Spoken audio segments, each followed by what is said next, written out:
Jamaica confronts gender violence. Human trafficking in Antigua. And sex workers unite. From across the Caribbean. This is Live Up, the show. Hi everyone, it's so amazing that you're there. Well, otherwise we'd be talking to ourselves, Alex. Yes, and that would be very disappointing because we have a wonderful show lined up for you. You know, Reagan, I always knew that gender violence was a problem in our region, but I didn't know how serious a problem until we started filming this series. UN Women Caribbean reports that 3 Caribbean countries are among the top 10 for reported incidences of rape. And get this, all Caribbean countries where there are figures available are higher than the global average for rape. Well, that really is sad. And this culture of violence affects our young people as well. A large percentage of girls report that their first experience is forced. Such a pity. I feel as if, you know, it's reflected in today's music. A lot of those old hits were love and about romance and broken hearts, remember, right? Yes. And if it was sex, the songs were more sensual. Well, I'm referring to reggae and R&B, maybe not the calypso that much. But now it's all about the body parts and the whining and the grinding and the violence. Lots of violence, rub it and jerk it and bash it and break it, and you know, it's all of that, isn't it? And we buy into it. And when you dance to lyrics that are insulting and disrespectful to women, that's just a cycle, isn't it? And I don't talk about the dancing. You know, women are expected to bend over and look at the ground, the floor. Not a whole lot of romance going on down there, Reagan. Yeah. I'm here to tell you. The truth is, it's a long road to freedom we're traveling as women. And Nadia Batson's tune, big up Nadia Batson, you know that tune? You don't have a man, girl, you have a manager. That's a really clever tune and talks just about it. Where a guy thinks he has the right to raise his hand or even kill her if he wishes. In Jamaica, the number of women murdered by their partners doubled between 2003 and 2004, and then kept on rising. Simone Absalom of PBCJ looks at the situation today and the organizations that are making a difference in Jamaican women's lives. No! Stop! All right. Whatever you want. You're too stubborn. If I never love you, I say, I feel like I want to just kill you. Well, I've been in a relationship where with my children father, where there's fight, where there's weapon involved, police involved, lockup involved, court case involved. Yeah, because I go to that extreme as to say, no man, I'm going to lock you. You lick me like a stranger, I'm going to lock you up like one. In Jamaica, most cases of gender-based violence happens in the home. Let's look at sexual assault. In 2012, 619 of the 935 reported cases occurred in their homes. That's according to the Jamaica Crime Observatory Information System. 86% of all sexual assault cases in 2012 were female victims. This has been, pretty much serious where it affected the kids. Okay. Physically, mentally, emotionally. And I didn't know how to deal with it. So I, got help, went out, got, some help from the Women Bureau Affairs. And from there I've been getting counseling. Because, living in a relationship where you're abused verbally every day, and these words come out when not necessary, and especially around the kids. And one would think that the kids wouldn't be affected by these kind of things, but then after a while, you see where the grades started to drop. Reported to us most times is domestic violence, which takes in physical, psychological, emotional abuse. Of course, there is also rape, incest, trafficking in person, and sexual assaults. Sometimes the family will know, depending on the relationship you have with that family member. If it's a close relationship, you'll definitely see signs of physical abuse. You'll hear it in terms of humiliating, ridiculing the person. The communication is totally out of it because, he's saying, I am the man. Yes. you know, you are the woman, so anything I say goes. Women love different, men love different. And as such, a man is physical. Same way you use when not in best ability. Does your spouse watch what you do and where you go, who you talk to? Is it like you're walking on eggshells when you're around your spouse? You're careful what you do because you don't want something to blow up and you have an argument, you don't know where it will go. You also have where your finances are limited. They'll keep back the car from you, access to it. They'll keep back money from you, and you have to explain how you spend the money, what you did with it, and so on. There are cases that women are at fault, right? And in that case, it's a matter of the man being insecure, you know? You're worthless! And when they do report it, they're often ridiculed. For example, if a man goes to a police station, you know, sometimes the officers may laugh at him or make jokes at it and send that gentleman back home. In terms of a man coming to the bureau, we deal with the person and we deal with the issue, regardless of their sex.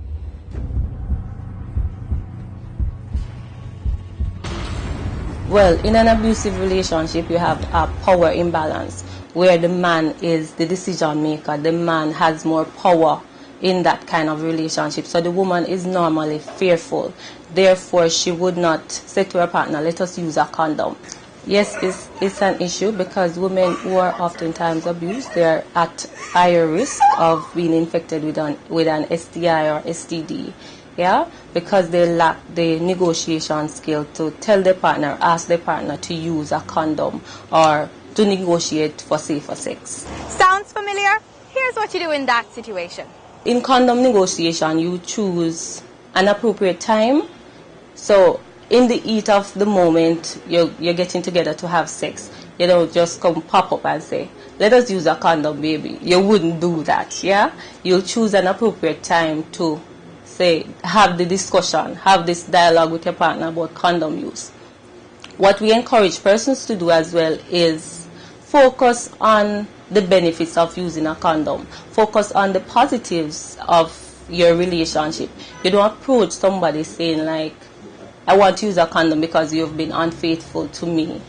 You sell the idea to your partner as how you know they'll best respond to you. You try different flavors, different sizes, different textures. And some youngsters say they even use their mouth to put on the condom. Or you do it as a form of foreplay. Those are some good ideas, but sometimes compromising will not work. You need to say, why am I in this relationship? Is it for money? Is it for the sex? Is it for the children? You need to also assess the situation as to what will happen if I stay in this relationship. Will it be good for my children? Is it good for me? There comes a point when you have to choose between your partner and certain death. Gender-based violence is a violation of your human rights. You're not alone. I'm Simone Absalom, reporting for the Caribbean Broadcast Media Partnership and PBC Jamaica. What Simone said at the end there is key, Alex. You are not alone. Well, another organization that is doing fantastic work in Jamaica, it's called Peace and Love in Society. They train education specialists in the area of violence and so far have trained thousands of teachers and several hundred students. So impressive. You see, there are lots of heroes living out there, Reagan. Driving around on the public road fast is a hazard.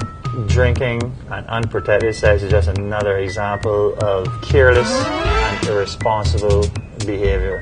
I think it's really important for young people to try and actually be engaged in what is smart and what is right for first yourself and then others. That mutual respect needs to be nurtured. So from the circle, love, protect, and respect. Live up. Live up, shout, live up. Gender violence affects mainly women, and so does human trafficking. Figures from a 2010 UN report show that 80% of trafficking victims are women and girls. Antigua is reportedly a destination country for women trafficked for both sex work and domestic servitude, as we see in this Mitzi Allen report. Human trafficking has been called the silent crime in the Caribbean, and Antigua and Barbuda has moved swiftly to establish a national human trafficking committee. Inspector Atlee Rodney is the Commissioner of Police representative on that committee. In the early years, we had no specific law. We would use the immigration laws to deport the victims. But in recent time, we have a new act, the Prevention of Human Trafficking, and that came about in 2010. The law was passed in 2010, but it became effective from 2011. And that has made a difference because it makes specific reference to human trafficking and has specific penalties for that. So you find out of the law now you have what is called a National Human Trafficking Committee. And out of the committee you have two task forces. One is the case task force, which deals with the investigation of the cases, and the other task force is the education task force, that its mandate is to educate the public as to what is human trafficking. Human trafficking is referred to as a silent crime because it manifests itself in several different ways, because it comes in the form of domestic labor or sexual labor. It can be very subtle because persons are not aware, sometimes even the victim is not aware that they have been trafficked. So because of that, it is referred to as a very silent crime. There is a demand for it. There is a number of persons who feel they have reached the level where they need somebody to work with them, and they would go at any length to get that labor at a very cheap rate. And that's why sometimes it's referred to as modern-day slavery, because persons are exploited. If you look at every definition of human trafficking, you'll see the word exploitation, because that is what it's all about. Persons are taking advantage of other persons. In the case of domestic workers or even forced labor, persons working on construction sites, trafficked to get that benefit of getting the construction work done at a very low price. In terms of sexual workers, it's the same thing. People are deceived and then they try to abuse them to gain some profit from them. Eleanor Frederick of the Antigua and Barbuda HIV/AIDS Network says victims of human trafficking are especially vulnerable to HIV. For women and also for men, I must say, they find themselves facing multiple sexual partners now with unprotected sex. So there's so many issues facing them of which they have no power over. Boys are also trafficked for sexual purposes, and men are also trafficked for sexual purposes, especially within the MSM community. And there are instances where they're not even aware that that's what's going to happen to them. And same thing with women too. They're told that you're going to go to work, you're going to get a job, and life is going to be better. It is prevalent, and in recent time we have persons come from Dominican Republic, we have from Jamaica, Guyana, and even in a small way, we have some persons from Haiti has arrived in Antigua. In terms of how we're dealing with it, you have the case task force. They are responsible for investigating the cases, and they have their procedures in place. The law makes provision to have a safe house, which cannot be revealed to the public, but in case where you have victims, they are taken to the safe house. I know there are safe houses, and I know that they do try to help the individuals as best as possible, which is, I would say, commendable from that standpoint. I know that we have, from my point of view, my end, I have been at least 3 or 4 instances that have been reached to help these individuals. Some cases come from outside. It's not even in Antigua. It's people out of Antigua who call me and tell me, this is what's happening. Can you look into it for me? What can you do to help that person? And so we try to reach out to them. I know our organization does not have a safe house. When I do get individuals like that, I do try to make sure they get to the right authorities. I try to make them know that they don't have to stay where they are. Try to make them know that even if it's in the workplace, they are in a workplace situation, that they are covered by the law. The penalty for this modern-day slavery is $500,000 and 25 years in jail. And under the new law in Antigua and Barbuda, the victims of human trafficking are not only repatriated, but they can also be compensated. The challenge we have in Antigua is that our law makes some provisions for the cases to be tried summarily. And that is where we have a challenge in Antigua right now. Because of the magnitude of the penalty, it has been challenged in court from the first case we had that it is too much power for a magistrate. So at this moment we're waiting for the decision of the High Court to decide, okay, if they're going to change the act or they're going to accept that type of penalty for magistrates to give out. In terms of treatment, prevention, treatment, care and support of individuals who are trafficked should be looked at in the same manner that we do for individuals generally. Reporting from Antigua and Barbuda, I'm Mitzi Allen for Live Up, the show.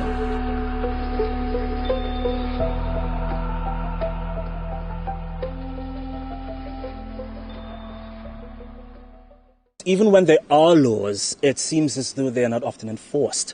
Out of a huge industry, apparently very few people are prosecuted for trafficking. But as people learn there is a problem and understand what a cruel trade it is, they will pay more attention to missing persons, for instance, and take some action. Well, sex workers in the Dominican Republic took action in this era of HIV and united in their demand for safe sex. Coming up. Part of living is going out and making good informed decisions. This is the most powerful defense in my mind of our generation. We have a serious problem with AIDS. We have a serious problem with a lot of things that young people are dealing with. But we have to be the one that create the social movement that change it. We have to be the change agent we're looking for. Remember, live up, love, protect, respect. Live up, shout, live up, shout.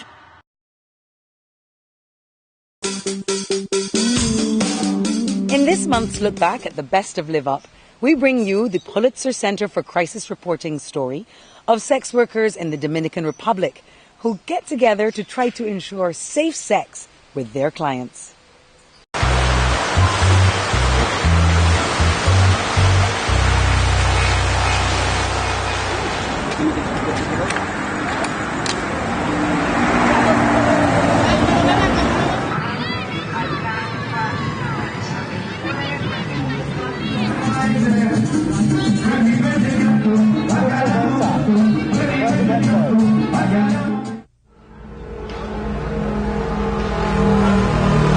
Más o menos yo no tengo un alrededor de las trabajadoras sexuales que hay en Jaina. Habrá como 1000 trabajadoras sexuales. Porque Jaina es una zona de ingreso. A donde hay dinero hay trabajo sexual. En este país era muy difícil para una mujer tener un trabajo. A una mujer solamente se le ofrece casa de familia, zona franca, emplearse con un hombre, mudarse con un hombre. Tú te mudas con un hombre, una empleada, porque te va a dar tu comida, pero tú lo vas a atender, lo vas a limpiar, o trabajo sexual. En este trabajo 10 años. Yo di a luz mi niña, Rosy, la que tiene 11 años, y al verme que no tenía nada, ella no tenía leche, el papá se fue y me abandonó. Una amiga me dijo, vamos al puerto. Y cuando yo vine con ella, me hallé un marino, un hondureño que se enamoró de mí y me dio $100. Es más, ya yo estoy cansada de trabajar eso. Ahora yo quisiera un trabajo para yo dejar esa vida, porque ya yo no quiero seguir trabajando eso, porque es una cosa que no es por gusto, no lo hace por necesidad. En mi casa de 2 habitaciones yo vivimos 7 personas. Vivo con 7 personas, mis 3 hijos, mi hermana y su hijo y mi sobrina. Yo no ejerzo trabajo sexual ahora, pero yo trabajo a favor del trabajo sexual. Yo comencé como de 14 años desde el inicio, que decían que todas las trabajadoras sexuales se infectaban de VIH, que ellas eran las que pegaban el SIDA. Entonces, ahí nosotros juntándonos, viendo la problemática que tenían las mujeres, surgió la idea de formar el movimiento de Mujeres Unidas. y salimos a la calle a trabajar con las mujeres, con las compañeras. Trabajadora sexual para trabajadora sexual. Era el mismo lenguaje. Porque yo soy miembro de Modemo. Entonces yo voy y le doy charla a la muchacha de los negocios. Yo salgo 3 veces a la semana a darle una charla a las muchachas de los negocios de prevención de VIH-Sida.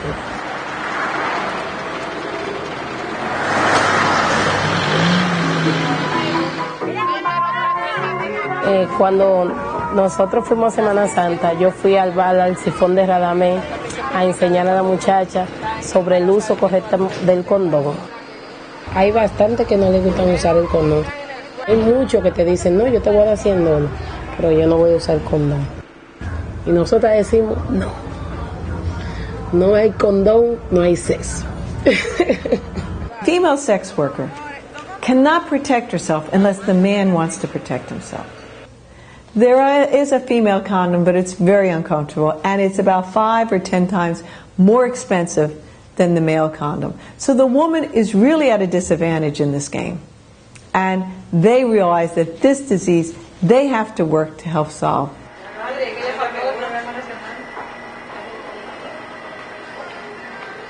Viene un estudio de vacuna, un ensayo de vacuna como para trabajadoras sexuales. Entonces, como era para alto riesgo, llaman a Modemo para que ponga la población para trabajar con trabajadoras sexuales. Es un ensayo que hay de vacuna. Si la vacuna da resultado, no es para nosotros. Nosotros estamos depositando algo para la ciencia, para nuestros nietos, para la generación futura. These women are the real heroines of the AIDS epidemic because they are giving their body and their time to help us try to solve this problem. So, the Live Up team took to the streets to ask if you thought sex workers should insist on safe sex. Yes, they should be able to insist on safe sex because if the sex is not safe around the world, around the country, wherever the workplace is going to go down because everyone will be contracted the diseases, AIDS, whatever, and then everyone will be getting sick. It will get worse. So to insist on safe sex in the workplace, it'll be better. To me, I don't even think that there should be sex workers. And as to the point of safe sex, well, it's good about safe sex, but then you have to look at the point, like I said, should there be sex workers? I think sex workers should be able to insist on safe sex so as not to infect the rest of society with any sort of STDs or anything like that. I do believe that sex workers should be able to choose to use a condom. For me, I do believe that prostitution is morally wrong, but I don't think that is my position to judge other people's morality. What I do think is that if they see the need to take on that kind of position in society, that they should be able to make their own stipulations. Honestly, it's their choice to go and have sex with these people. So I guess that they should anticipate the fact that they might have to have sex without protection. Yeah, I actually do think that they should be able to insist on it because as a wise man once told me, you don't go into a cave without a hard hat or something. You're on the job of construction, you need to wear your hard hat. So you could still use that same analogy for sex workers. You need to wear a condom. So I don't see there's a problem with them asking you to wear a condom. You're paying for sex, but at the same time, they need to protect themselves as well as you need to protect yourself too. Yeah, most definitely, because I'm not going to look down at any person because of the job that they do. But if that is the line of work that you will want to go into, then yeah, for sure I would say safe sex is important because you may know your status, but you don't know the status of that person that you will go and engage and have sex and intercourse and be intimate with. So for sure, I would most definitely advocate safe sex. It's not just sex workers who should be insisting on safe sex. It's everyone, right? Definitely. All of us, including some of us who are married or considered intellectual or wealthy. Anyone who insists on no protection when engaging in commercial sex. And especially young people whose entire lives can be changed drastically by the arrival of an unwanted pregnancy or by being infected with HIV. And that's exactly why we're here, to bring you the real stories about real people, so you can see and hear for yourself, and hopefully it will help you make an informed choice. Now, there is a drama group in Guyana who are using a radio series to share important information. We promise to bring you that story next month. As well as a report on human trafficking in Tobago and the story of a song created after a moving meeting. So what are we going to do until then? Live up. Love. Protect. Respect. Otherwise, we'd be speaking to ourselves, right? Yes, yes. Q means not reading. Q means Q. Otherwise, we'd be speaking to ourselves, wouldn't we? Welcome. Why did I just pull another British accent?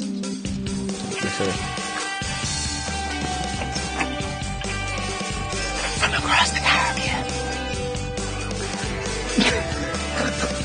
Protect. Respect. Yeah, we didn't. I thought we'd do it automatic. I thought we did. Live up. Love. Protect. Respect. Can we do that live up one more time? You remember the Sesame Street skit where I can't get it. I'll never get it. All right.